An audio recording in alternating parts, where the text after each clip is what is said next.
Previously on Deep Cuts. Our intrepid hosts, former child actors and stars of the short-lived Disney Channel show Bacon and Legs, Andrew and Dave are boy detectives by day, podcasters by whenever they have the time. Over the course of the last year, Andrew and Dave have been pursued by a mysterious figure named Charles Wexler Weller. After threatening to kill Andrew, attempting to get both of them sucked into a portal to hell, and just all around being a dick, things have been quiet on the Wexler-Weller front. We've recently learned that Andrew and Dave's roommate, Hilsmer, is a space demon from a distant planet in space hell. He's been living with them in hiding, seeking to avoid scrutiny from authoritarian forces on his home world. In his free time, Hilsmer's been hosting a pirate radio station called Hilsmer's Pirate Radio Station.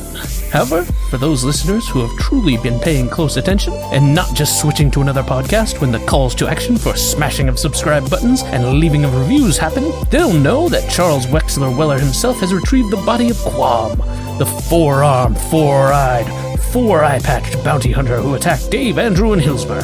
Wexler Weller has now resurrected this fearsome foe of our heroic dyad and is building an army to put an end to the Mystery Treehouse Investigation Agency once and for all. There's a cloud on the horizon, dear listener.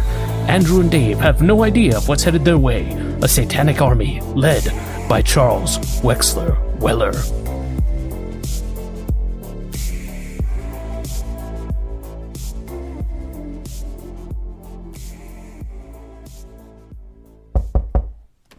Hello? Who are you and why are you wearing beige? Oh, hey, is there an adult here? Yes. I'm a fucking adult, you 5'8" intestine turned inside out. What do you want? Oh, I'm the, are you sure you're an adult? You seem like maybe you're the imaginary friend of a toddler or something. Are you the mailman? What happened to Andrew WK? Oh, he has to be taken off this route. Can you just sign for this package? Give it here. Signing. Alright, so, listen, do you, maybe want to listen to my album about partying? What? Do you want to listen to an album I recorded about partying? Like how Andrew WK makes music about partying? What? No! It has nothing to do with that. It was a complete coincidence that Andrew WK happened to start making music about partying around the same time I did in the late 90s. So you're telling me that it's just a huge coincidence that you took over the mail route of Andrew WK and also happened to be a party-themed musician?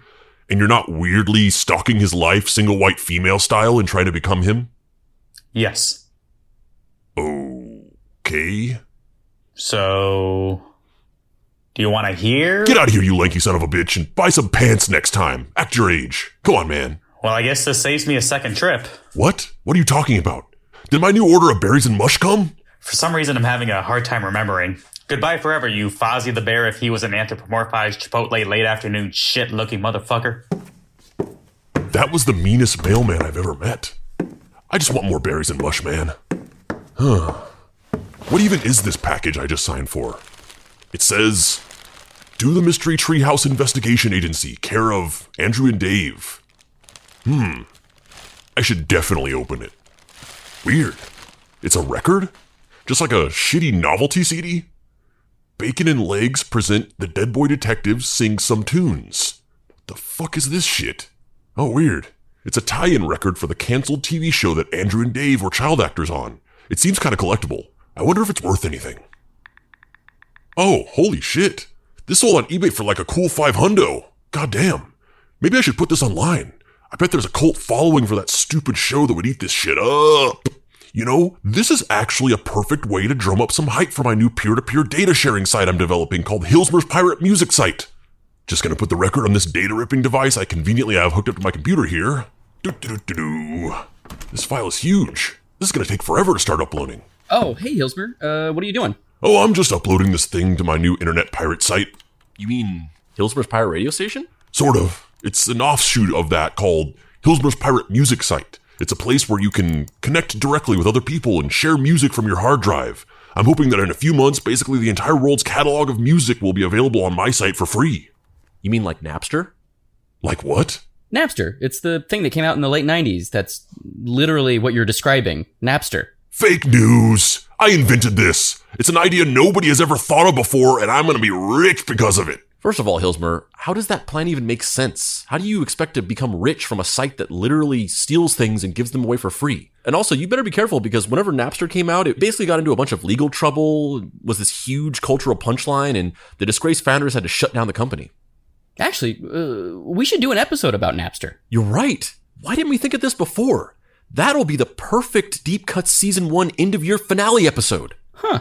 Well, how much longer do you think you're going to be, Hilsmer? We're planning on recording our season finale episode of Deep Cuts tonight, so we kind of need to record soon. You mean the thing you literally just decided on? Yeah, we write fast.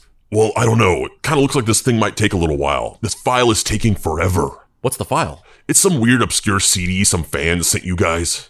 A fan sent us a package? Oh no, that's never good. Last time, it was like some weird headshot of me when I was a kid with like lipstick kisses all over it and stuff. Oh, so you found my Swamp Jump present for you early. That was from you? Oh, weird. Yeah, look, here's the packaging. To the Mystery Treehouse Investigation Agency, care of Andrew and Dave? Huh. Wait, this isn't from a fan? It's from Charles Wexler Weller! So? What does that mean? He's the, secretive dude who's been fucking with us all year. In fact, I don't really even know why or who he is or, I don't know, he's just so secretive. Very secretive. That's what makes him such an impressive adversary in Big Bad, because we don't actually know anything about him. I mean, he just sent you guys a CD. A CD? No. It can't be. It can't be! Oh god, I feel it again! Look, here. Look at this monitor. See, this is the cover art to the record. Let me play you some of it. It's your guys' CD. You should know what I'm talking about. Hey everyone! We're the Dead Boy Detectives! Thanks so much everyone for coming out to our performance tonight. We're gonna start off with a classic. Bacon and legs. They're together and it's gonna be forever. Bacon. See? That's the song from your... Wait, what's wrong with you guys? Hey, Andrew and Dave, we're the Dead Boy Detectives, and we're here to devour your souls and send them to the depths of space hell. What the hell? This CD has space hell magic in it. Bacon and legs. Miami Nights. Are you two okay? Bacon and legs. Miami Nights. What am I gonna do? You both look so pale. I mean, you always look so pale, but are you okay? What's happening? Something about the space hell magic in this record is unleashed some kind of trauma that's reverted you to a lizard brain childhood state. I really can't But stay. baby, it's cold outside. I've got to go But away. baby, it's cold outside. What the hell? Why are you guys singing that weird, creepy song from the Bacon and Legs holiday special? And where are those sleigh bells coming from? Oh man, this is just making me hungry for berries and mush. Where's that acoustic guitar coming from? What is going on? You can never forget them Jerry's on your berries and mush. Don't you ever forget them Jerry's on your berries and mush. And if you ever forget them Jerry's, the mush will taste really ordinary. The flavor experience will be contrary on your berries and mush. This is so weird. Oh, think, Hilsmer, think. Think, you red idiot. How can I get you two to calm down and reaffirm your natural selves that aren't weird, shambling, pale-faced, singing zombie versions of yourselves? Oh, wait a minute. Last week, Dave was just telling Andrew how much he likes doing this stupid podcast because it emotionally centers him or whatever. Maybe if we just record an episode of the podcast, they'll come back to their normal selves. The math checks out. Wait, what is the script on the table? The Napster episode? How the hell did they write this while they were standing here talking to me? Bacon and legs. Miami Nights. Fine. Maybe if we record this episode, it'll break the dark space hell magic and turn them back to normal. When I point at you, read the script, Davy boy. Read the script, Davy boy. Read the script, Davy boy! Oh, fuck. He can't do it. He's just humming incoherently to himself. Oh, think, Hilsmer, think. Okay, fine. I'll do it. I'll host the podcast. I'm Hilsmer. I'm Bacon and Legs. And I'm Welcome to Deep Cuts, the podcast where we pick an obscure topic and walk you through the ins, the outs, and the nitty-gritty so you can appear like an interesting and idiosyncratic person in your next forced social function. Wow, I guess I'm listening to you guys talking through the walls a lot more than I thought I did. Well, today's topic is Napster, aka those motherfuckers that stole my idea. What is Napster? Oh, who gives a shit? They helped people steal music, shit got messy, and then they changed the music industry forever or whatever. Let's just get this shit started already because apparently Andrew and Dave can only sing shit today. So that's how my week's going.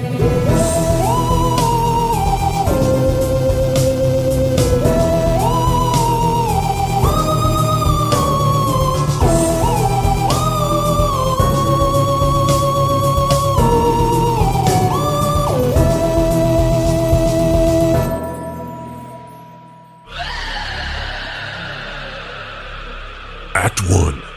I can't believe we're fucking doing this. In the 1950s, the music industry revolved around hit singles. Artists would sell 45s, and if a single did well, it didn't actually make the artist any money. They got their money from the fact that a venue would pay them more with every hit single they had. The 1960s ushered in the album, and from that moment on, the record industry subsisted of teasing an album with a few singles on the radio, which caused throngs of people to rush to the store and buy the entire album. Record labels served as a middleman and distribution arm to facilitate this process. They paid for the albums, they got the records played on the radio and sold in stores, and they also took a hefty chunk of the revenue. And with every new advance in technology, the record industry had the opportunity to make a ton more money. Every time a new format was released, labels could resell their entire catalog to consumers again. Even if you had the album on vinyl, you'd need it on 8-track. And then you'd need it on cassette, and then you'd need it on CD.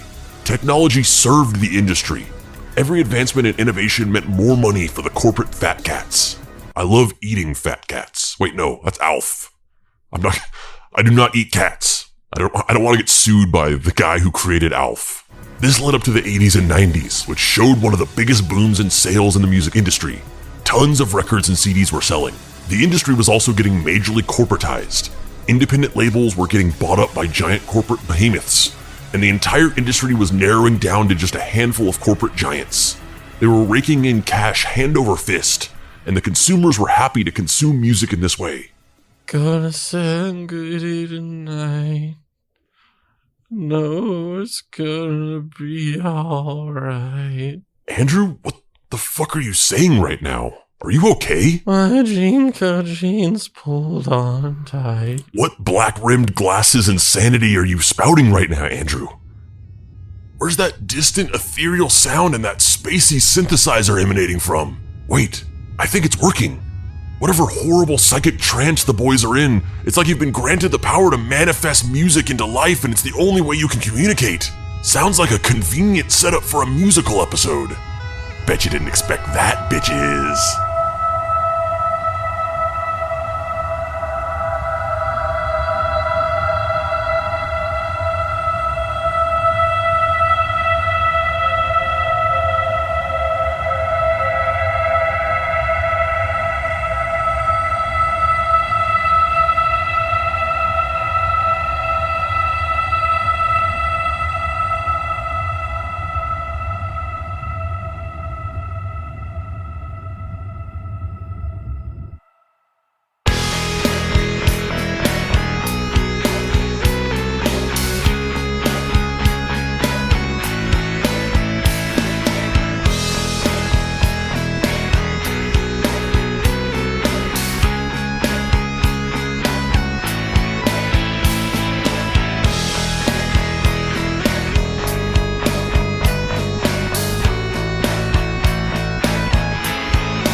was like really good. Where did the instrument sounds come from? That was like some straight up magical realism bullshit. Bacon and legs. Don't worry, Davey. We're gonna get through this. And then the MP3 came out in the mid-90s. Music could be distributed on the computer, and as many copies could be generated as you wanted with no loss in quality or storefront overhead. Not only was it creating a cheaper experience, but it also took control away from the record labels to own every part of the process, from production to distribution of the music. The days of technology serving the industry were over. It was now the harbinger of its doom, much like I was originally the harbinger of Earth's doom. But then I just got lazy and decided, fuck it. And then Napster happened.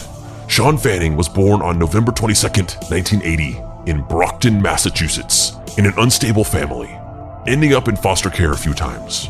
Both he and his brother say their parents, quote unquote, did the best they could, but they also don't seem to look back too fondly on their childhood. Sean in particular felt very intellectually isolated from his family and friends. He had nobody to confide in that he felt was on his same wavelength, so he retreated into things like music, sports, and eventually computers. Fanning's uncle, John Fanning, gave him his first computer at a young age. He became obsessed with it. He learned to program, became inundated in hacker culture, and was in several hacking-related BBSs and IRC chat groups. He made many friends through these groups and finally felt like he belonged. He says he was in love with the idea that, on the internet and these groups, your social standing has nothing to do with your level of charisma, how you looked, your body language, or anything physical. It was all based on the merit of what you had to say. He says it was intoxicating. Eventually, he worked summers at his uncle's internet company called Chess.net. After graduating from Harwick High School in 1998, Sean enrolled in Boston's Northeastern University. His dorm roommate complained about how hard it was to download music, which inspired Fanning to want to create some kind of way to make it easier for everyone. He was enamored with the idea of helping the world do something using his skills. He felt like if he could use his talent to improve the lives of others, it'd make up for all the social isolation and lack of connecting with the world that he experienced throughout his childhood. He wanted to make people like him by sheer force of hard work and dedication, where his charisma and social skills failed him. So he started working on a tool, something that could use a central computer server to facilitate thousands of people connecting and sharing the contents of each other's hard drives with each other. And as more people joined the system, the amount of music options would exponentially grow until you'd essentially have access to all the music in the world in one simple search-based program. God, I can't believe this motherfucker. He's just stealing from me in the past. But to Fanning, it wasn't just sharing music. He felt like music was powerful. It represented the emotions of the people who listened to it. And there was something very powerful about the idea of people opening up their hard drives to one another and sharing the music they listened to while experiencing those emotions. He was building a tool to share emotions over the internet. Every weekend, he would leave his school campus and work tirelessly at his uncle's office on the code for his new tool. Every time he had to return to school, it got harder and harder, until one day, he decided to just not go back. In January of 1999, he dropped out of school, not even returning to say goodbye to his roommate or pick up his stuff. He spent months working on the code. He would sleep at the office. Eventually, he finished it. It was a P2P, or a peer-to-peer file sharing service. Deep in the wilds of New England. Oh, I feel it coming on again. We're going into a musical sequence. Deep in the wilds of New England, I wish some way to connect with you would come. Haunted by the specter of a simple code. There's a need for what I'm building. Can't you see the world is waiting? The wait is never ending now. I can't explain the rush and how these binary domains, they won't allow the snow-blind time to be over. The fate of the world is in these lines, a map engraved of greater times. It'll be worth it in the end, at least I hope so. If I can get out alive, is this toll taken justified? It seemed so simple at the start, but now I don't know the strength of my heart. I lock myself inside this room. It feels just like a final tune. Life was simple. Now I'm a symbol too. The question rings inside my ear. Can I hold out against my fear? I'm slowly inching towards self-doubt. When it's not fun, can I hold out? Reward is promised to us all. But will my modem block fate's call? I've never felt so alone. Disconnect, pick up the phone.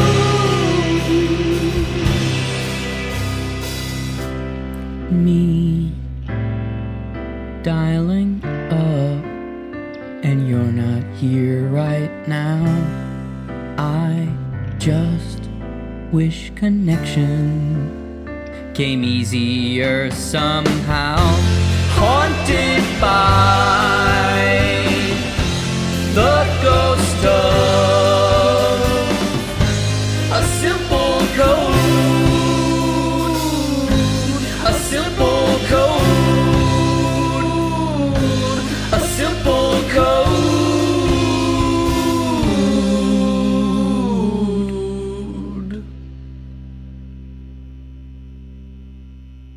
Wow, this is crazy. You guys are really channeling the script. This is like, it's not just a history of Napster episode, it's like a musical history of Napster. Stares into camera, unblinkingly, breaking the fourth wall, right now before a commercial break.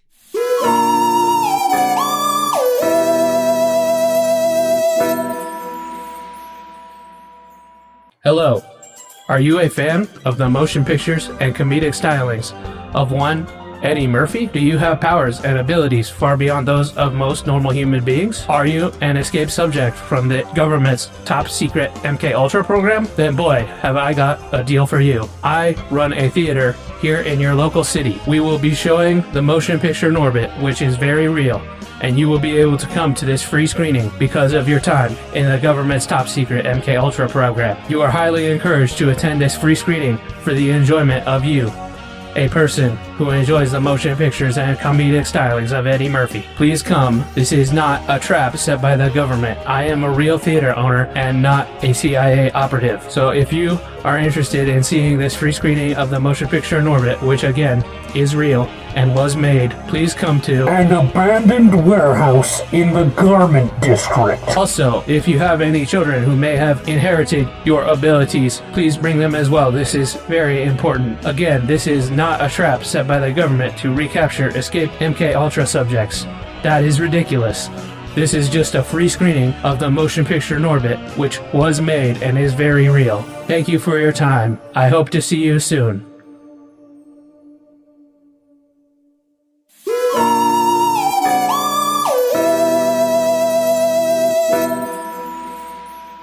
Act 2. So much time and effort went into this shit. The first version of Napster didn't work. Fanning, who went by the screen name Napster online, consulted an IRC chat for help.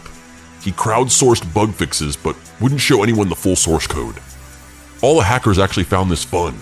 They thought piecing together the puzzle without the full picture was a great challenge. During these IRC chat sessions, Fanning met Sean Parker. Sean Parker, as a teenager, ran a BBS called Realm of Darkness.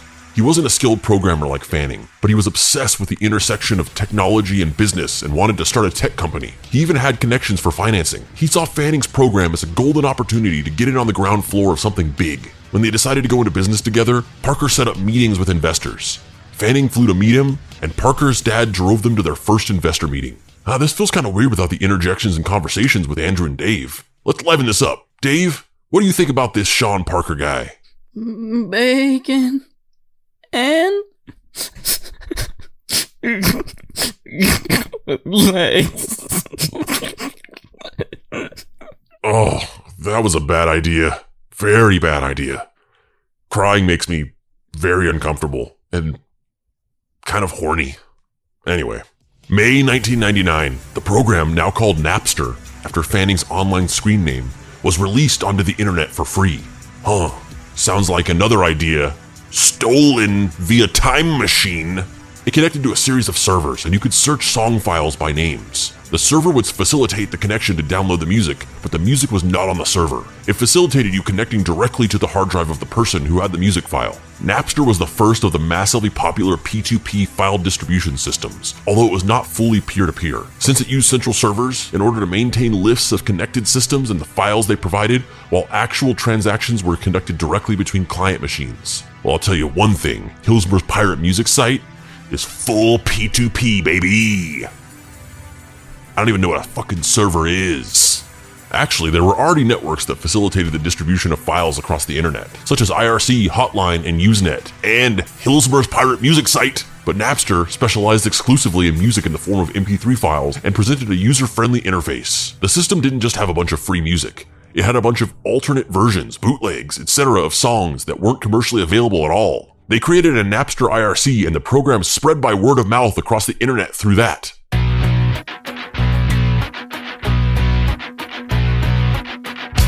I spend my time out of the sun.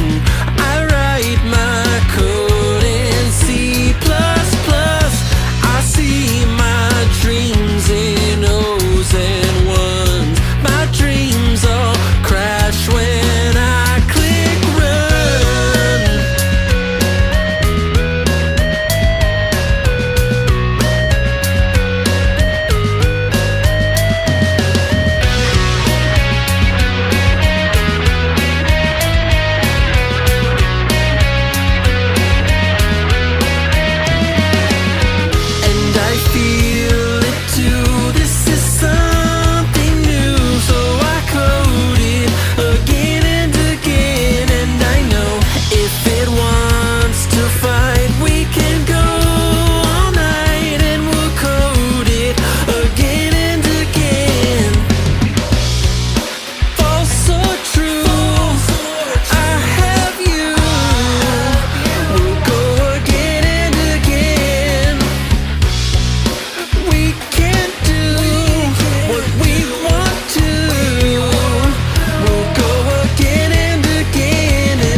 goes down smooth. Executives at record labels started noticing Napster. It started gaining low-key attention, and they started freaking out about the numbers they were seeing. There had always been music piracy, but this was staggering and concerning. They immediately started getting together in meetings and discussing Napster and what it might mean for them. ZDNet published an article about it, which made it even bigger. It kicked off the period of insanity. Parker and Fanning moved out to San Mateo in Northern California, hired some people, and turned Napster into a real company. They hired a lot of programmers and hackers from the Napster IRC that helped Fanning initially fix all the issues and bugs with the early version of Napster, such as Jordan Ritter, who ended up becoming chief server architect, Ali Adar, who became senior director of technology, Aaron Guadamuse, who was Mac QA engineer, Brandon Barber, who was director of production management, and Chris Fenner, director of business development. Those are some nerdy fucking names. That's all I gotta say. You never hear of someone named Jack Stronggood doing a bunch of weird nerdy programming bullshit. At this point, they had 30 to 40,000 registered users. They needed the servers to scale. At this point, it wasn't a question of whether or not Napster was going to take off. It was whether they could keep up with the growth and actually pull off serving this massive growing user base. They huddled together in their apartment in San Mateo every night, pulling all-nighters, fixing code issues, and problem-solving ways to adapt the software to the growth. It was a few solid months of uncertainty over whether they'd be able to keep the software up and operational as thousands and thousands of new users were uploading and downloading tons of MP3s. They figured out how to index more than 1 million files per server, which literally nothing else on the internet was capable of doing at the time. As they started figuring out how to conquer these issues, the long nights of racking their brains became celebrations of success. They figured it out. They reached 20 million users. They received more press coverage. They were starting to become celebrities. A bunch of inexperienced kids who didn't really even know anything about the industry they were playing around with were on the verge of completely revolutionizing it and changing it forever. I quit my job. What, Dave? What? You quit your job? What the fuck, Dave? Who's gonna pay rent at this slop house? Oh, it's the song. Okay, yeah, sorry, carry on.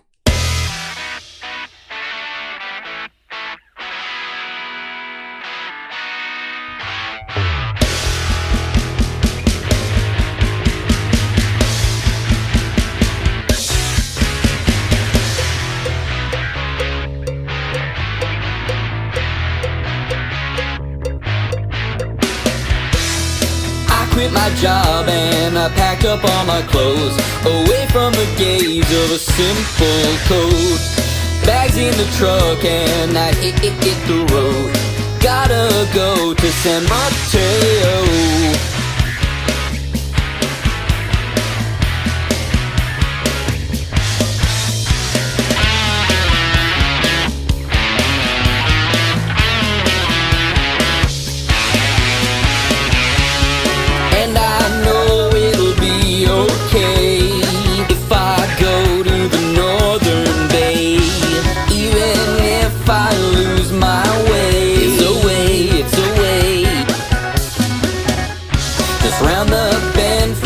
San Jose. It's too far, I don't go there anyway. The 101 takes you all the way. It's the way, yeah. Me and my crew can finish this coat. We're breaking records with each payload.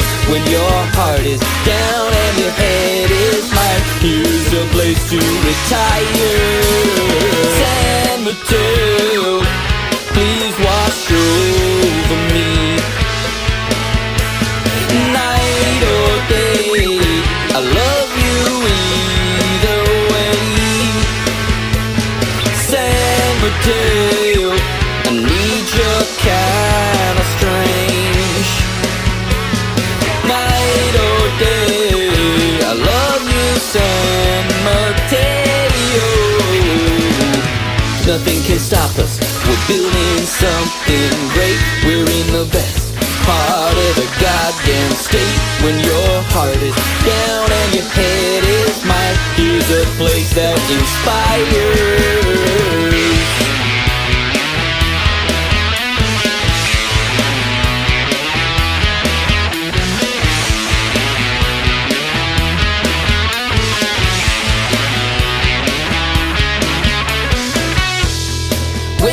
wake up, I should write a line or two. We are very close to something brand new. Indexing millions, financiers on the phone. Now we are free to connect a flow.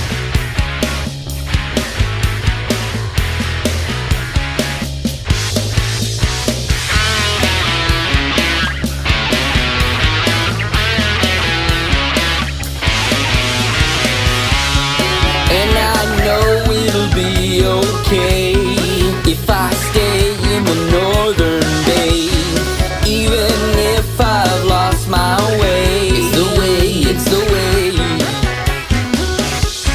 There's no way I'm going back now. There's no way, there's no way, there's no way. This is my home, I ride a bike now. It's the way, it's the way, yeah, yeah. Me and my crew can finish this coat. We're breaking records with each payload. When your heart is down and your head is mired, here's a place to retire. Send me tail, please wash over me. Night or day, I love you either way. Send me tail, you're kinda strange. Night or day, I love you, San Mateo. Nothing can stop us, we're building something great. We're in the best part of the whole damn state. When your heart is down and your head is mine, here's a place that inspires. And we spend our time out of the sun, and we write our code in C++. We see our dreams in O's and ones. They come true when we click run. San Mateo, please wash over me. Night or day, I love you either way. San Mateo, I need you kinda strange. San Mateo. They were hopeful that they could one day work with the music industry, but they had no idea that it was impossible. It was never going to happen. They took millions of dollars in venture funding to build a company based on copyright infringement. Parker believed that they were operating in a legal gray area where they were technically taking advantage of a loophole written into the Digital Millennium Copyright Act, or DMCA, which was an amendment to the Copyright Act built specifically for digital copyright that protected online indexes from being held legally liable for things that showed up inside of them. Napster wasn't actually storing any of these files on any company-owned servers. It was just facilitating individual users sharing these files with each other from their own hard drives. September 1999. The company started talking to labels and trying to figure out a way to cooperate with each other, but the labels were not receptive. They felt that Napster was not actually interested in working out licensing deals and were just stringing them along, so the RIAA, the Record Industry Association, filed a lawsuit against Napster. Oh snap. They were suing them for tributary and vicarious infringement, that they should be held liable for the downloading because they knew it was happening. Napster's response was that they couldn't stop progress, which is what I say every time Dave gets on me about not flushing the toilet, and that this was going to happen whether they did it or not. They were just a catalyst in the inevitable. Brick wall, you see it. Ooh, I can tell this is going to be a spicy one. I've heard for better advice. You've said this twice. I know it's hard to believe success is ours to grab now. We'll take what others have now. We're here, there's work to be done. I'll make it fun. I know it's hard to conceive we're what's been done. Tomorrow we'll steal what others borrow. There isn't a doubt in my mind, just a matter of time. We'll be drowning in the bottom line. So just put your focus on me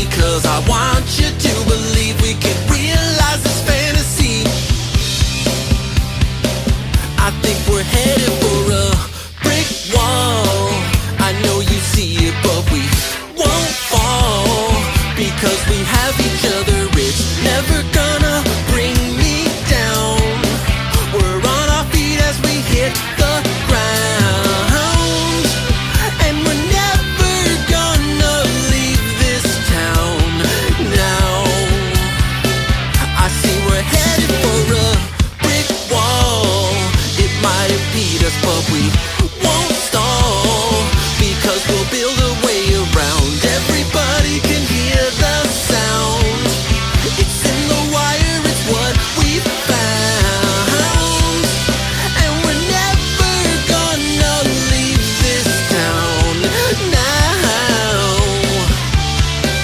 Come on, boys.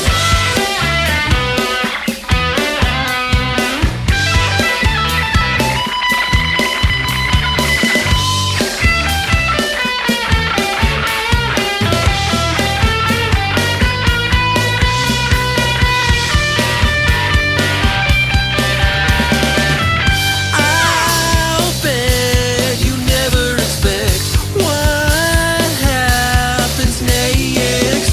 I mapped our destinies in my uncle's office. Late nights, we'll see our name in huge lights. We'll be speaking our words in magazines. We'll be gracing silver screens, but remember what connection means. I found you through the lonely void. Let's make sure that's not destroyed while we make this world our fucking toy. I think we're headed for a brick wall. We can push through it if we stand tall, because you are my brothers. It's never gonna bring me down. This thing we built can all make us proud, and we're never gonna leave this town now. I see we're headed for a brick wall. It might impede us, but we won't stall, because we'll build a way around. Everybody can hear the sound.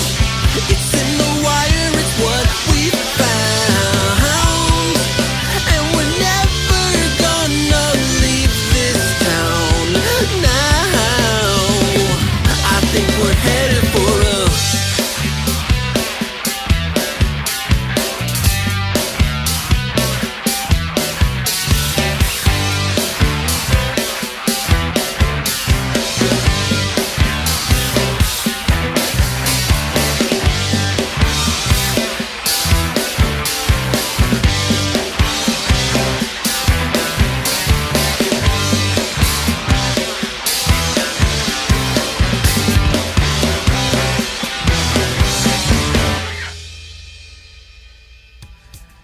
Then the controversy started.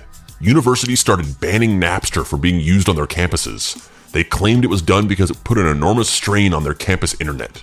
At this point, the controversy over Napster was boiling over into mainstream pop culture, and Napster started doing damage control, appearing in news interviews, talking about how they care more about artists and want them to benefit from Napster and for the company to work out partnerships with the record industry. Napster started having vocal critics, but it also had supporters, such as Chuck D from Public Enemy, who actually thought Napster was great for music and regarded it as the new radio. He felt like the record industry was trying to demonize it because it was scared that Napster's direct file sharing technology would one day lead to artists being able to directly share their music with fans and cut out the middleman of the label, which is basically exactly what did happen. Also, Chuck D is a Hillsborough Pirate radio station listener. He calls in all the time. It's actually kind of annoying. Trent Reznor, Snoop Dogg, Dr. Dre, Eminem. This isn't just a list of space hell venereal diseases. They were musicians that hated it and were outspoken about it being theft. Chris Cornell, Wyclef Jean, David Bowie, Seal, Billy Corgan, and Limp Bizkit, which is the name of a space hell venereal disease, thought it was a great way of separating art and commerciality. The Spice Girls didn't know enough about it to have an opinion. There actually were success stories of bands becoming popular because of Napster. A band called Dispatch started putting their own music on Napster for people to download for free, and it actually led to them gaining a sizable following and getting signed to a label. No radio, no press, no label, just Napster.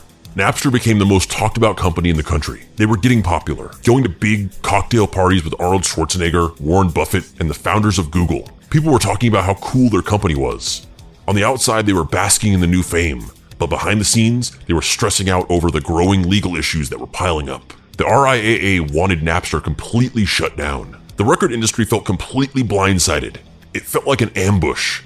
They needed to stamp it out. The industry was divided. Some artists and record executives hated Napster and wanted it gone. Some artists and more progressive, largely outside of the US, record industry professionals thought it was the future and that we had to adapt to it. Yeah, Napster, MP3s. Why does everything good blow up in my face?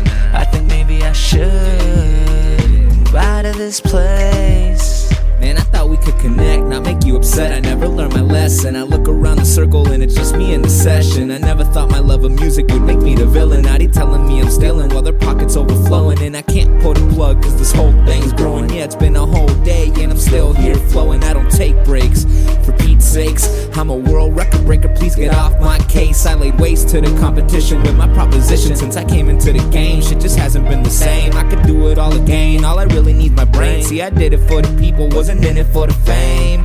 You can't drown me with the hate cause it's all love. I can find my own way in this packed club. Act tough but inside I wanna die. You should buckle up baby, it's about to be a ride. How do we get this far? Why do things fall apart? I should've listened to a gongo. Now I got the whole crowd wondering where my tune goes. And maybe I deserve it. I hurt but it wasn't on purpose. I know you've heard this all before, but I'm ready to repeat it standing at your door. Like, how do we get this far? Why did things fall apart? I should've listened to a gongo. Now I got the whole crowd wondering where my tune goes. And maybe I deserve it. I hurt but it wasn't on purpose. I know you've heard this all before, but I'm ready to repeat it standing at your door. Like, legal troubles over copyright infringement aren't slowing down Napster. The song swapping company is now in the top 50 list of most visited sites on the web, according to Media Metrics, and spin-offs are on the way. Oliver Gammon reports. why does everything good blow up in my face? I think maybe I should move out of this place. Why does everything good blow up in my face? I think maybe I should move out of this place. Why does everything good blow up in my face? I think maybe I should move out of this place. Huh.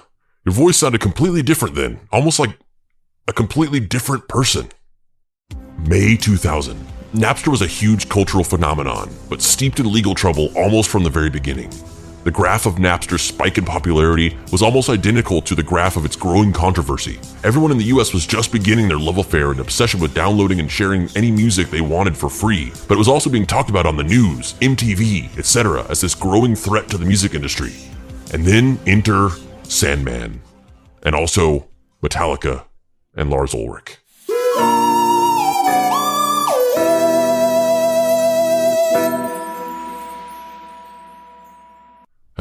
Oh man. You know, sometimes I get really sick of hearing all these ads. It's like, I've already bought all the stuff. It's over. I've done it. Alexander wept. Actually, you know what I could do? I could use the interdimensional frequency switcher on my broadcast console to check out ads from other universes. Well, let's see what they're selling us in alternate versions of our world. Make sure to check out Creep Guts, the podcast where Andrew and Dave eviscerate a peeping Tom each and every episode. What the? Make sure to check out Sleep Butts, the podcast where Andrew and Dave sit around for way too long and then try to walk it off. Not that universe. Make sure to check out Sheep Nuts, the show where Andrew and Dave try to see to the health of your herd's genitals. This week they talk to livestock urologist Cliff Clifferson. Forget those coordinates. Sure to check out Eep Butts, the show where Ave Aker and Andrew Rice try to escape the horrible hell that I've trapped them in. Well, I guess our reality really is the best they have to offer. Dear God.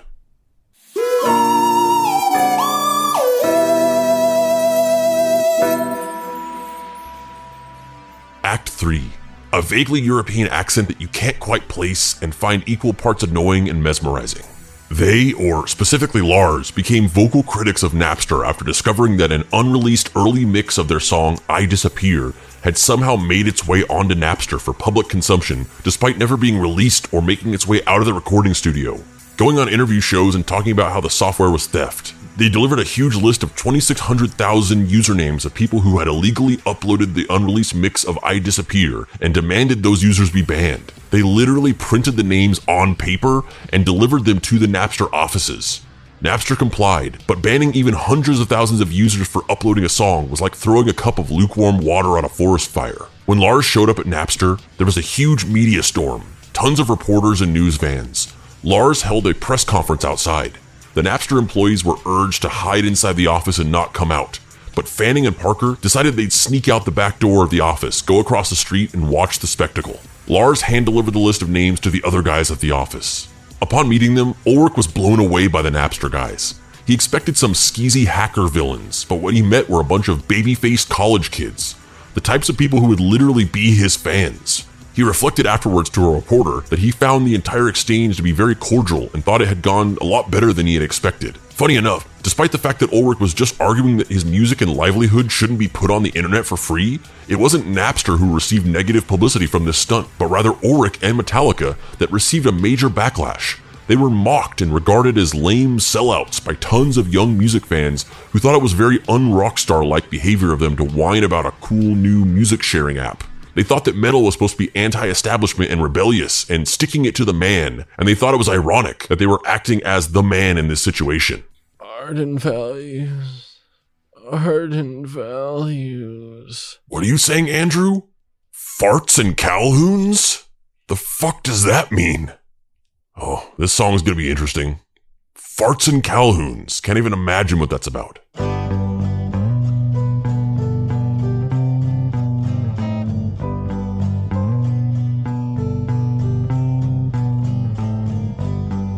Close down all the stores, and they'll take down all the signs, but they can't tell you what is right.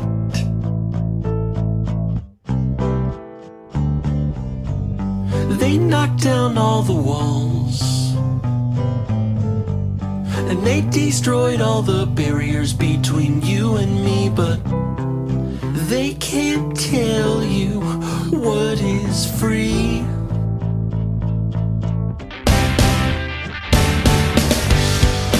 Art and values, it's around and round again.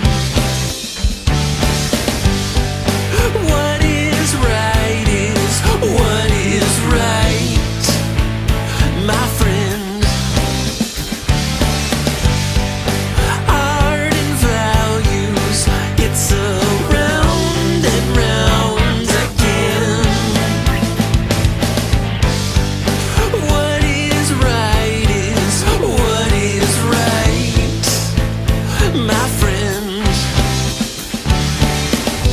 So you took their little deal, and you get schooled every time, but they can't tell you what to rhyme with this word. And you know that it's a cure for a disease that don't exist.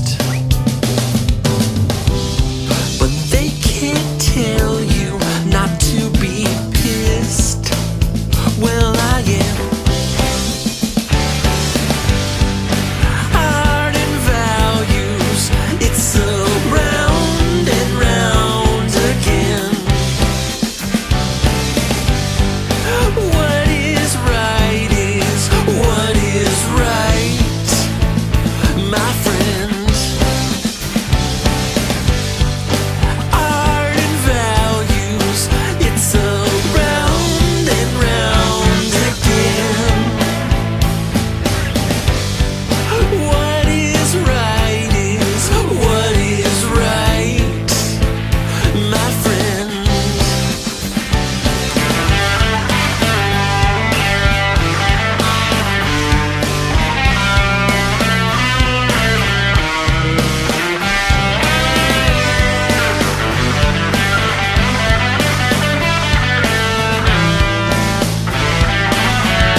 Garden values, I literally just realized at the end of the song.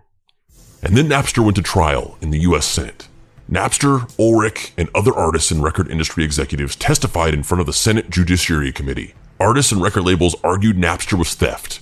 Napster argued that it was actually helping the record industry and talked about studies showing that Napster users bought more music than non-Napster users and simply used the platform to sample music before purchasing. There were even artists who testified in Napster's favor, like Steve McGinn of the Verge, that argued that despite recording several hit records throughout the 60s and 70s, he never actually saw any money from any of it, but that with the advent of MP3 technology, he was able to put out music and make 50% of the revenue from sales. Hank Berry, the CEO of Napster, who was also a lawyer, represented Napster. Gene Kahn, the chief programmer from Nutella, also testified in favor of Napster. He argued that old world tactics in music and file sharing in general were dead, and that the industry needed to adapt to Napster instead of fight it. Surprisingly, the Senate was very sympathetic towards Napster, and Fanning and Parker felt like they actually understood the technology and the nuances behind its existence, and Napster's positioning as a company, and their role in helping to distribute the files, despite initially thinking that they were going to have to be explaining every little detail of how the technology worked to a bunch of old dinosaurs. At this point, they had narrowly dodged a bullet of being unceremoniously shut down by the government, at least temporarily. But they were still steeped in legal trouble, lawsuits, etc.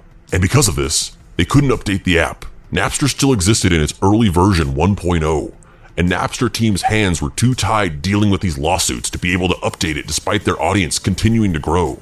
So even as the user base was skyrocketing every day, they couldn't grow the app to meet the audience growth. No new features, no bug fixes, just the same stagnant product. This was very frustrating to the team, particularly Fanning, who, ultimately, at the end of the day, genuinely just had a passion for creating this tool for helping people share with each other and connect socially over the internet. The company had been taken over by their lawyers and quote-unquote adult upper management to help try and steer it from a legal perspective while dealing with the lawsuits. They moved from their hip startup office with basketball hoops and desks literally made of repurposed doors in a big open floor plan industrial feeling bullpen to a very corporate office full of cubicles, with upper management being placed a floor above the main team as opposed to the same level as had been previously the case. The core founding Napster team knew this was bad news, and that things were only getting worse from here. They hated this new setup. Fanning withdrew. He buried his head in working on development of Napster and largely ignored the looming threats, the lawsuits, and the major hit to team morale. Parker had to continue being the face and figurehead of the company. Parker and Fanning had gone from kids fresh out of high school to nearly bringing the record industry to its knees in 12 months, but also Napster had gone from an idea in Fanning's head to a huge cultural phenomenon to possibly dead in the water in 12 months as well.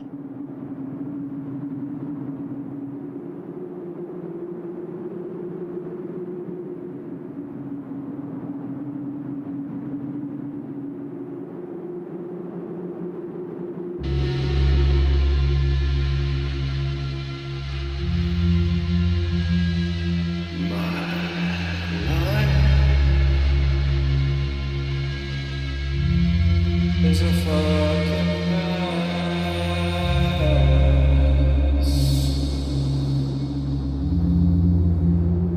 This night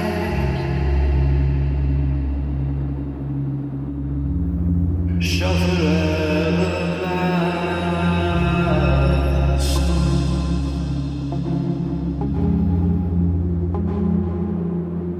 Strands you on the telescope, things you do that keep your hands clean. I don't sleep, let alone dream. I used to be another man. Now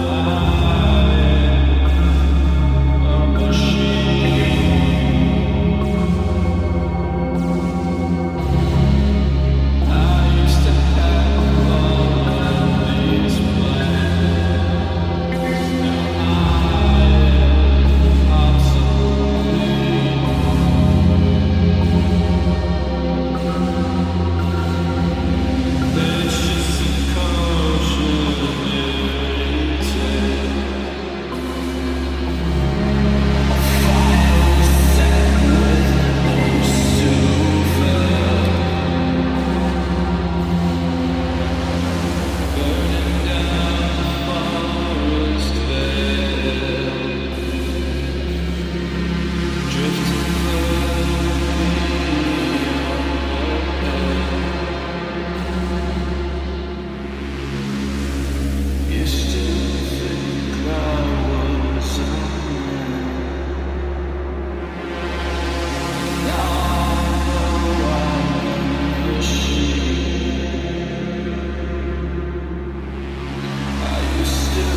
Wow, weird. You guys must be descending into madness so hard you just sound like other people.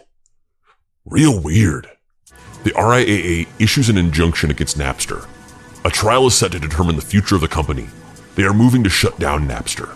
A hearing happened. Almost immediately, the Napster team realized that the judge didn't seem to be on their side.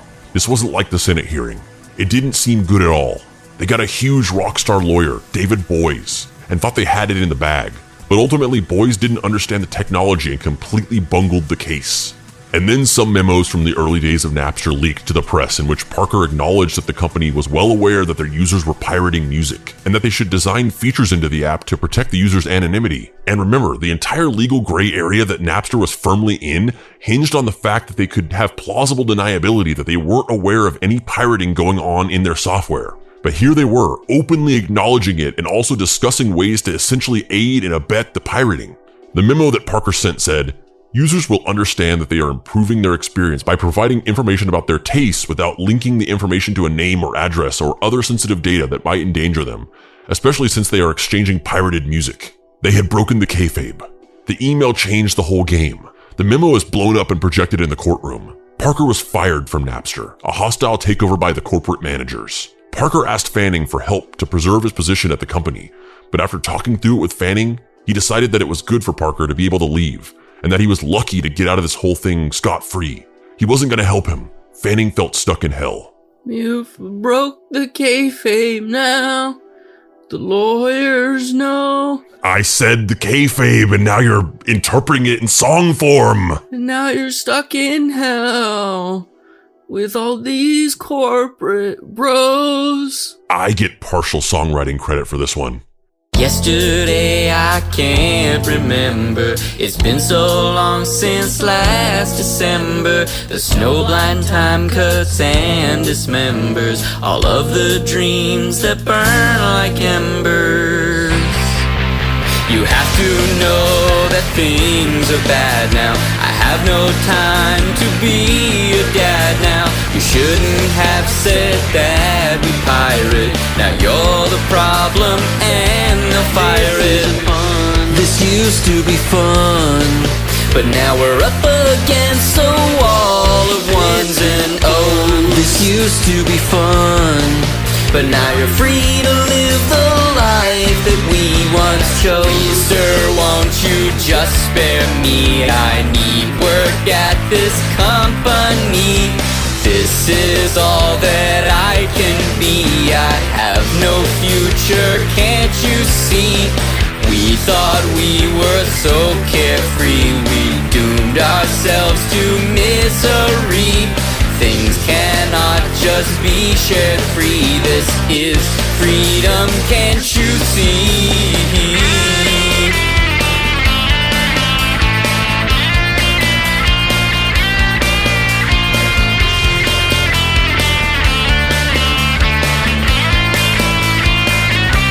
This isn't fun. This used to be fun, but you broke the kayfabe now. The lawyers know. This used to be fun, and now I'm stuck in hell with all these corporate bros. Please, sir, won't you just spare me? I need work at this company.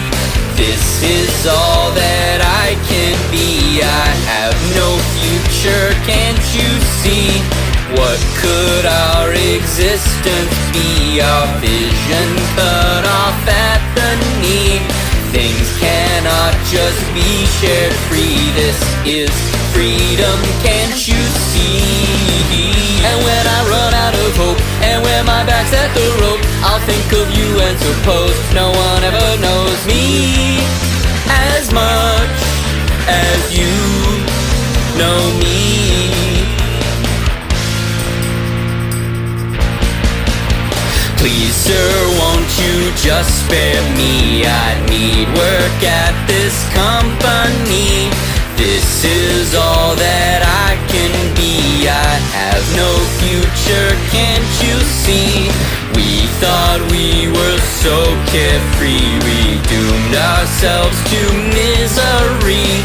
things cannot just be shared free. This is freedom, can't you see?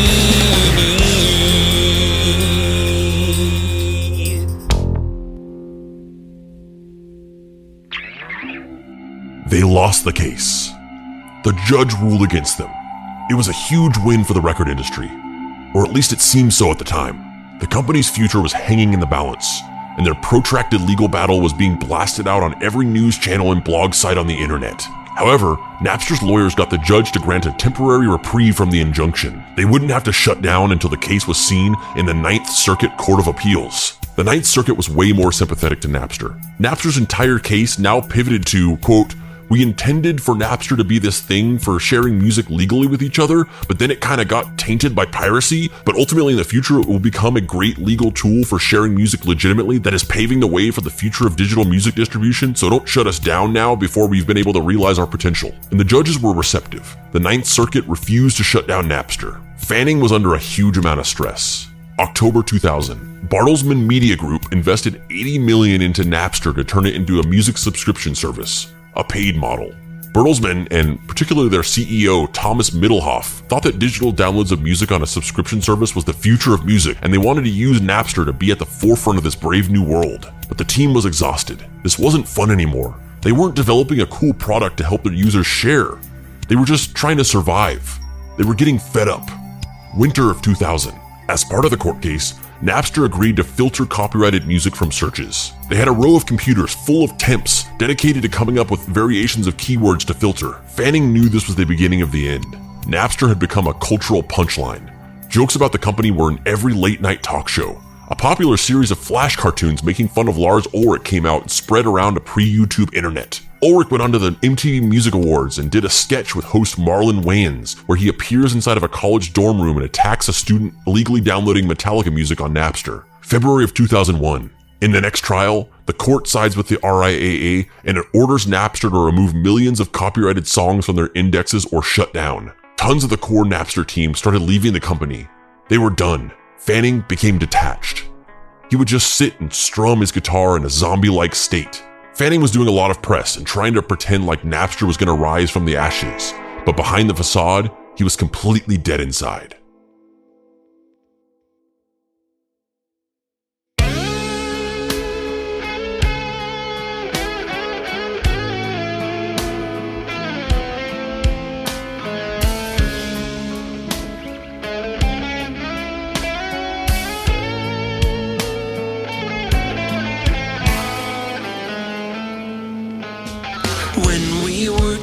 And these things were so rare, I sunk it into the veil of my hair. Used to be fun, now it feels so alone. We clasped our hands and jumped into unknown. I will wait for you in a pasture of white, when all of my demons turn in for the night. Why you take me out to the shallow grave? I had to rest between the dirt and the day. Can't you see I died underneath your supervision? Well, whether or not you believe, life bleeds into decay.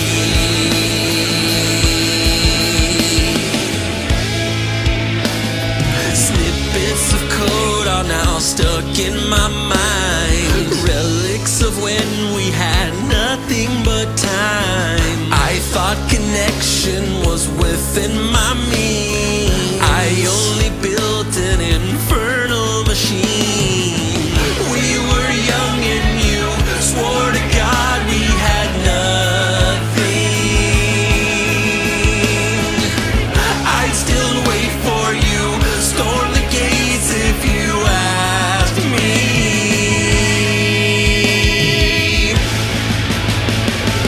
Why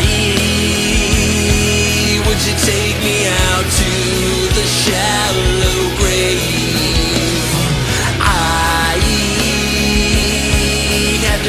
between the dirt and the day. Can't you see I died underneath your supervision? Well, whether or not you believe, life bleeds into decay. Breaking monotony is so divine, making me sway back and forth with the time. What do you feel when you see me? Chemicals bubbling down through my body. Can you see I died underneath your supervision? Well, whether or not you believe, life bleeds into decay. Oh yeah.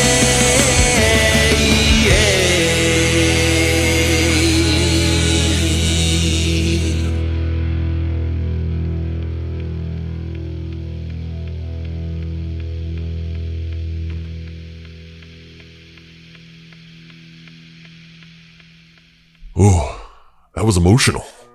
Napster had a slow decline. Loans here, potential deals and partnerships there, but its shutdown was inevitable. They tried to shut down the file sharing functionality of the app, but they discovered that there were several independent servers on the platform operating independently of the company, and so the file sharing kept going. June of 2002, Napster files for bankruptcy. They raised $100 million in the life of the company, but didn't know where it went at the end of the day. Even after filing for bankruptcy, the massive amount of debt and settlements the company was in continued on. They had to pay $1 million to Dr. Dre, another $1 million to Metallica. Ultimately, the company raised about $100 million but lost over $500 million. But the death of Napster merely galvanized the community of users, hackers, and programmers on the internet who wanted to share files. In Napster's place, tons of other programs for downloading music for free popped up. Napster was only the beginning of the inevitable revolution that everyone warned that Napster was the harbinger of.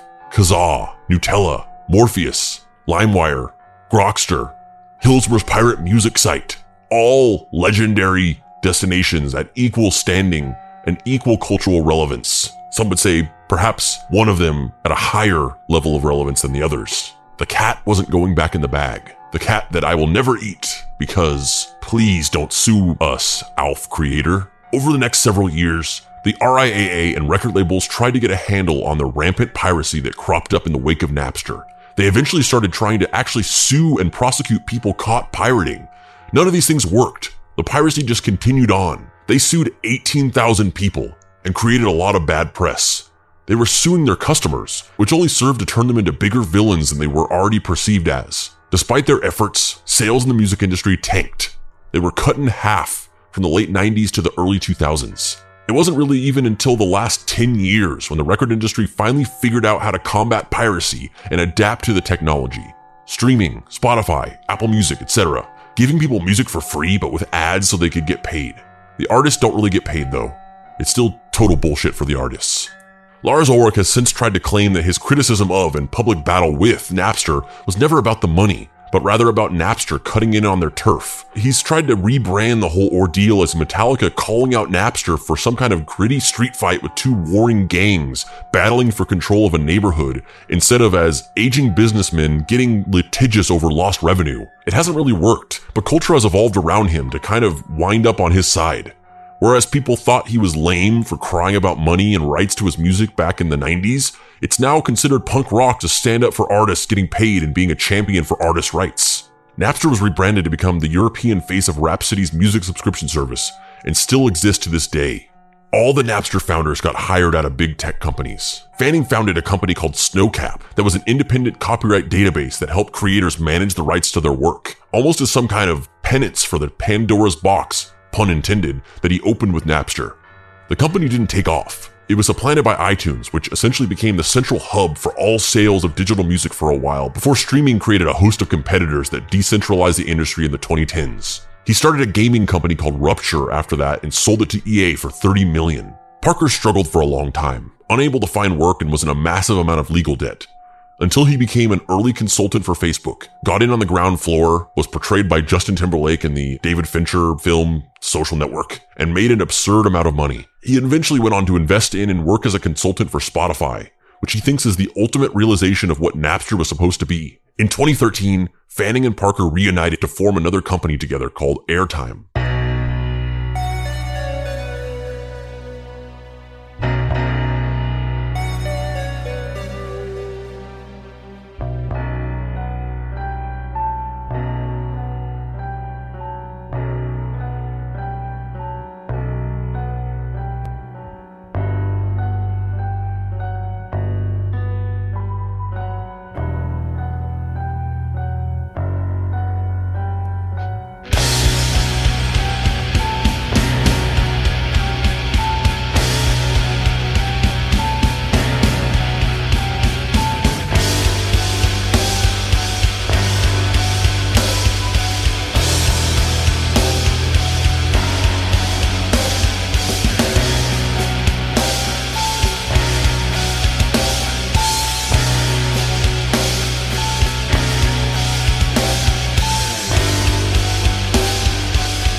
Don't wanna fail.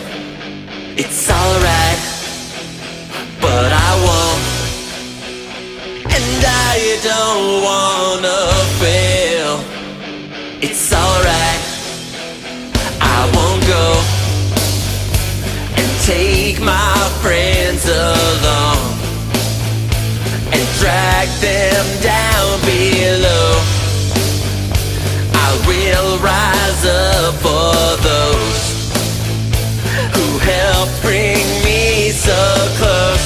We made a million dreams, light up all of their screens. Don't sweat it, we'll get it, we can do it again. Things never really are as tough as they seem. With us two and our crew, we can do it again.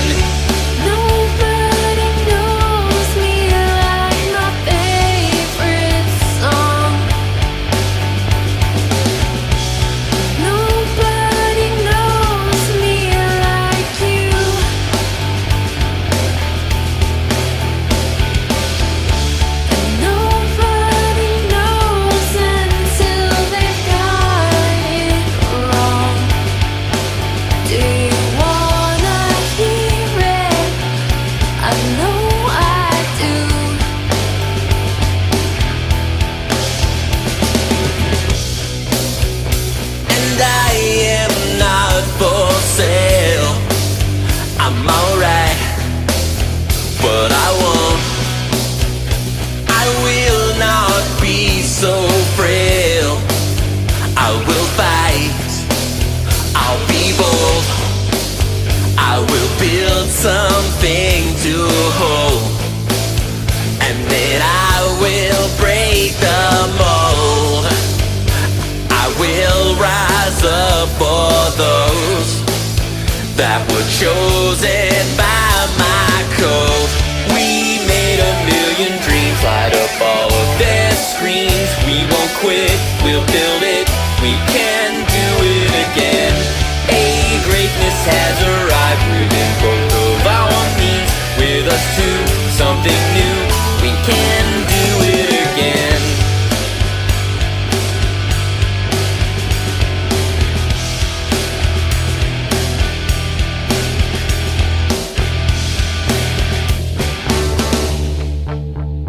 But I am scared I'll fail. It is way too soon to tell. But if I have you, we can stare right through the veil. And I'm dialing up to you.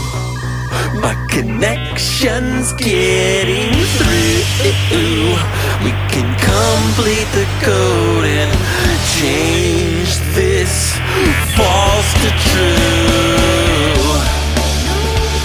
I am scared to fail, but it's you I'll never tell. And if I have you, we can stare right through the veil. We made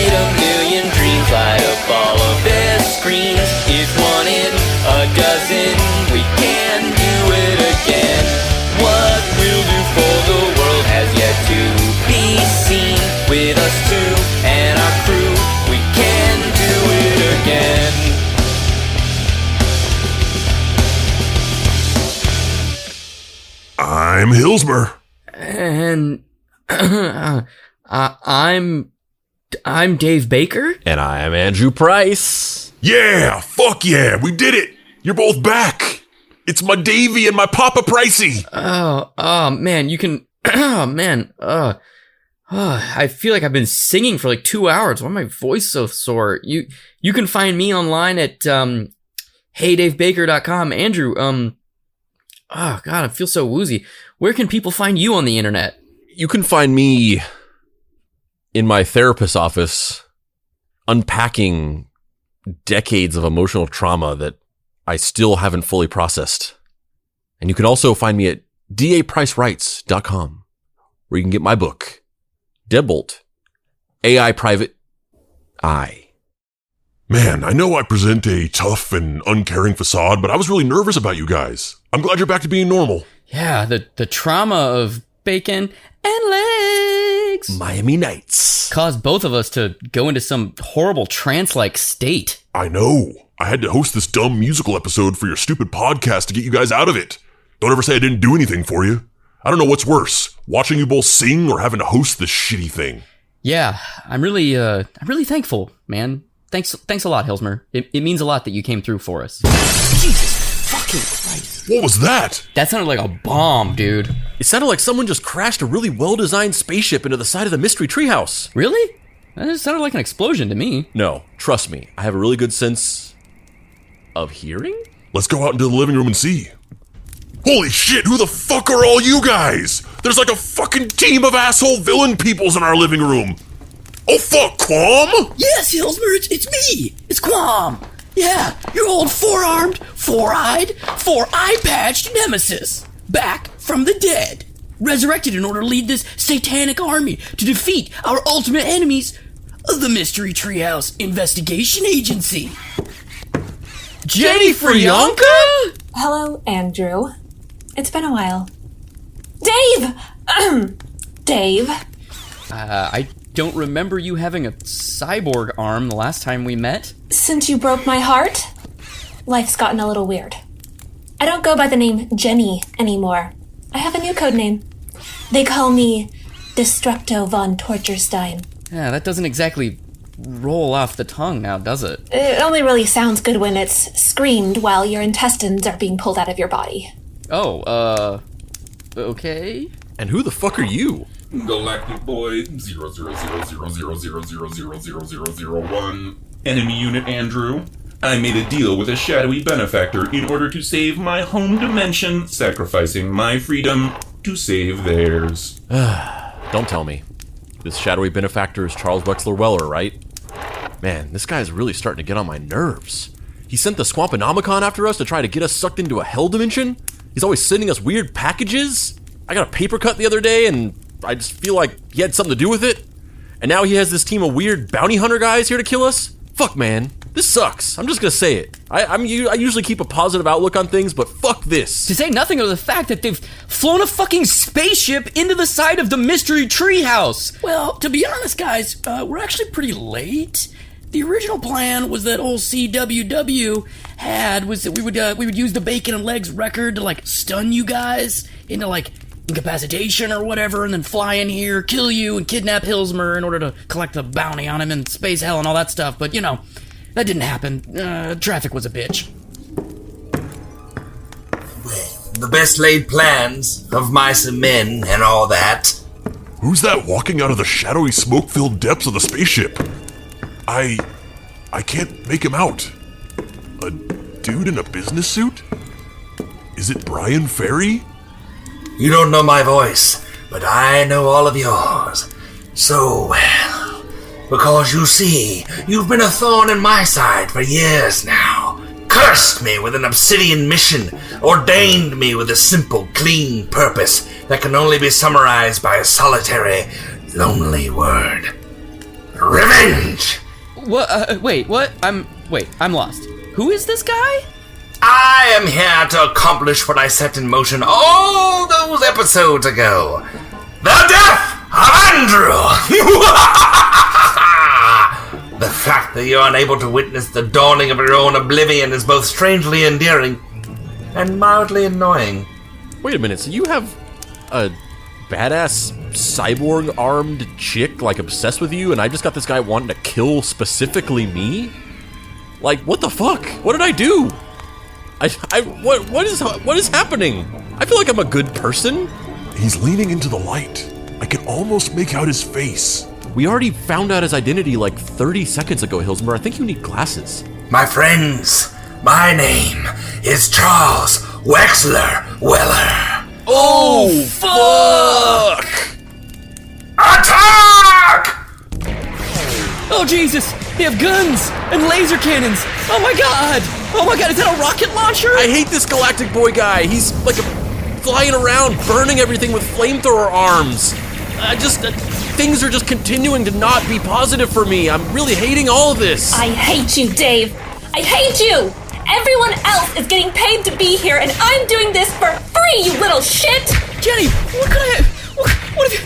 what have you done to yourself? Why do you have a cyborg arm, and why are you calling yourself Destructo von Torturstein? This is awful! After you broke up with me in that Dairy Queen parking lot, I've dedicated myself to making you pay!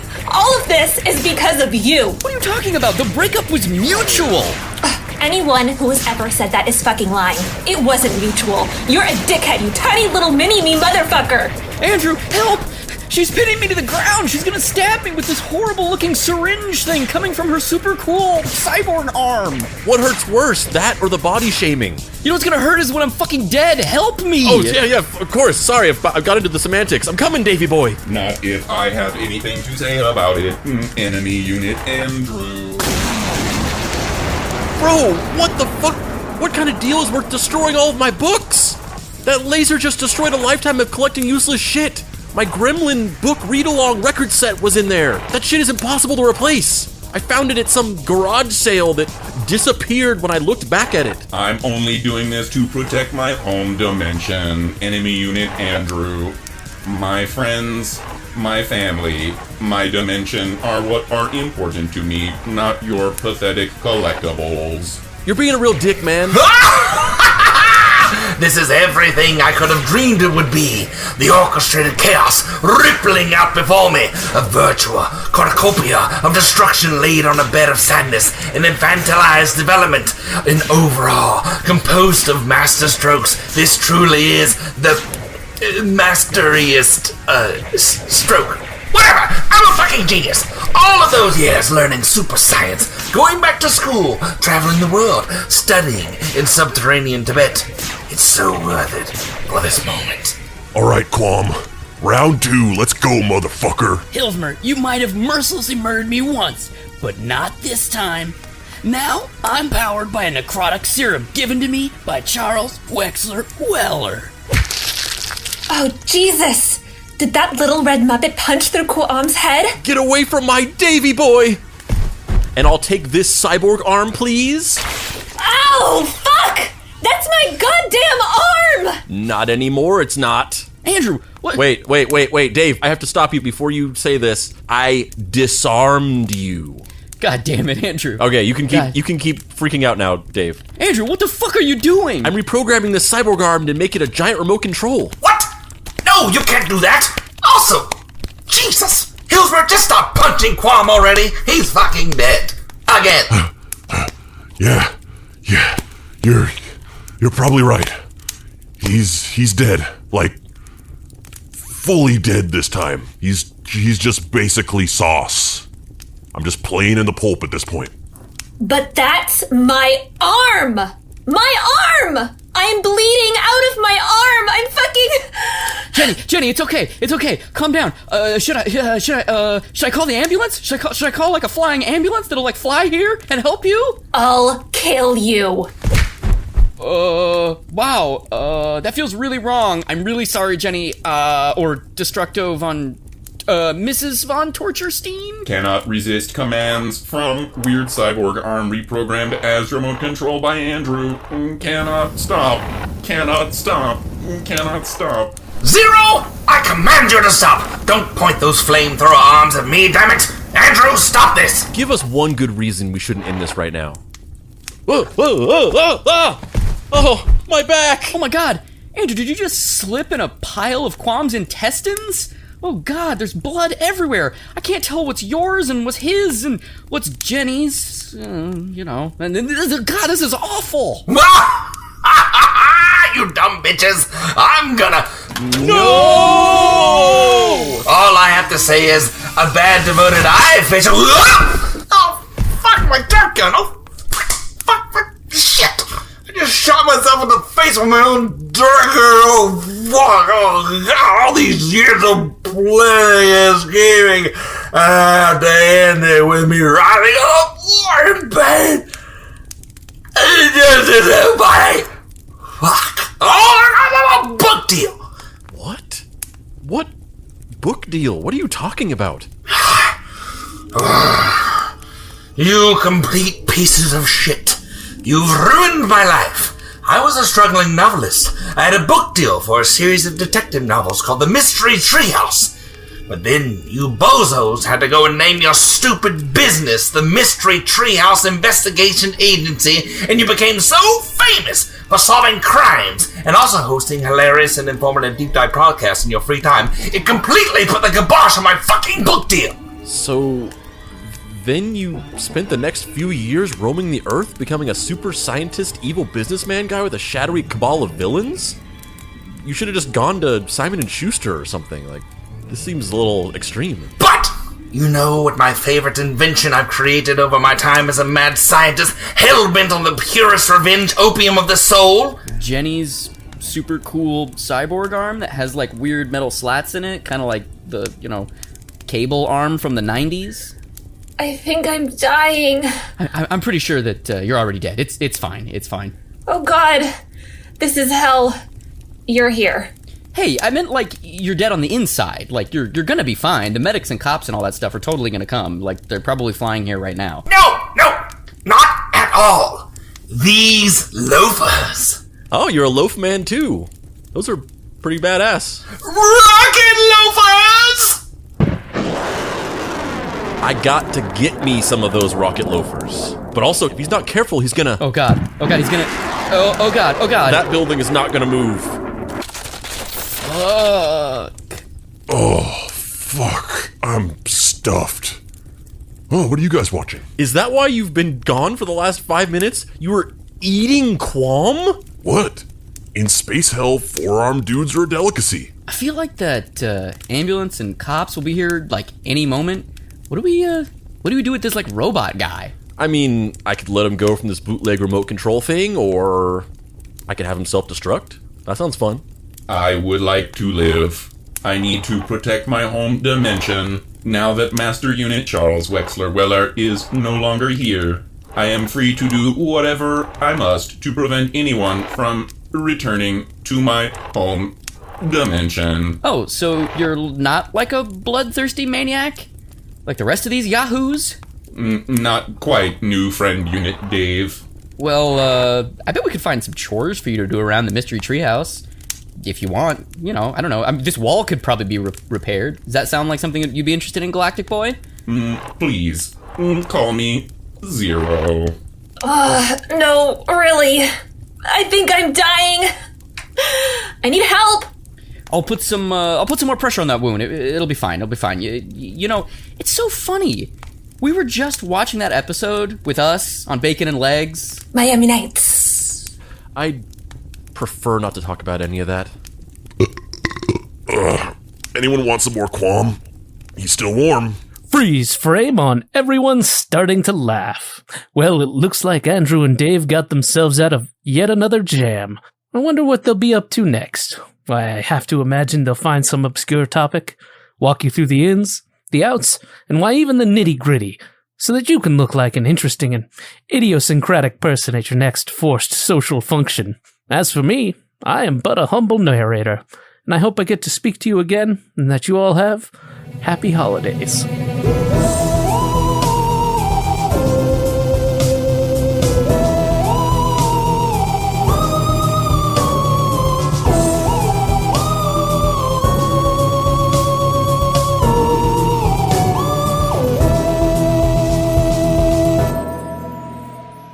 This has been a production of Boy Genius Media.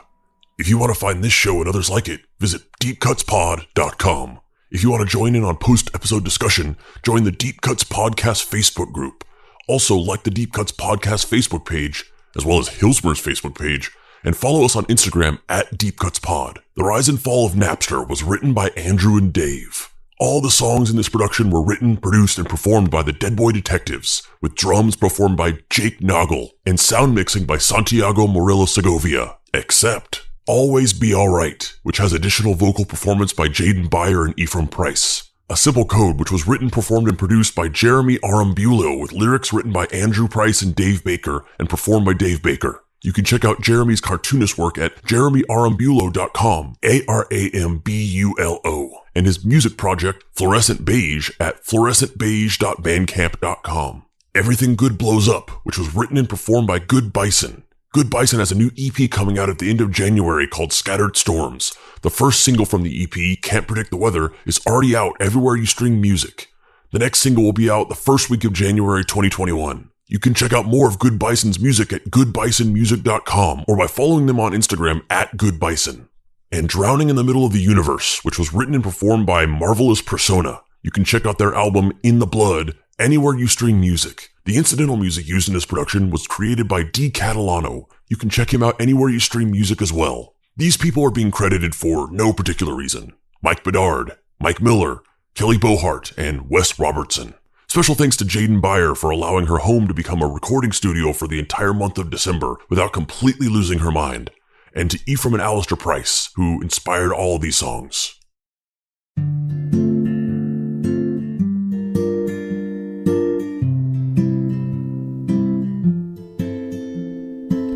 Fly me to the moon and let me play among the stars. Let me see what spring is like on Jupiter and Mars. In other words, hold my hand. In other words, darling, kiss me. Fill my heart with song. Let me sing forevermore. You are all I wish for, all I worship and adore. In other words, please be true. In other words, I love you.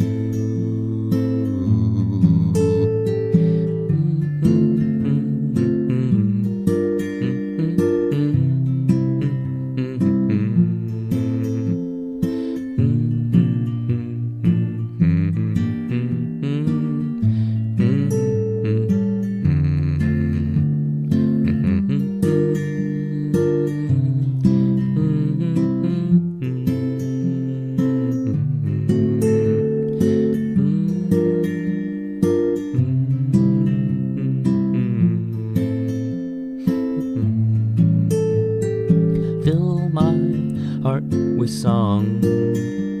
Let me sing forevermore. You are all I long for, all I worship and adore. In other words, please be true. In other words, I love you. In other words, I love you. Oh no, Dave! You're still under the satanic spell! It's okay, Hilsmer. I was actually doing it on purpose this time. This whole thing made me realize that I kind of like singing more than I thought I did. Oh, well, you better knock it off. This isn't going to become some musical thing all the time. I hate musicals. But wait, this doesn't explain the whole death of Andrew thing. I mean, this specific situation doesn't seem to be exclusively about me, so is there something else that's going to happen? Oh God. And what did he mean by bad devoted eye fisher? I don't know. Best not to think about it. But also, I don't really care because it doesn't affect me at all. So,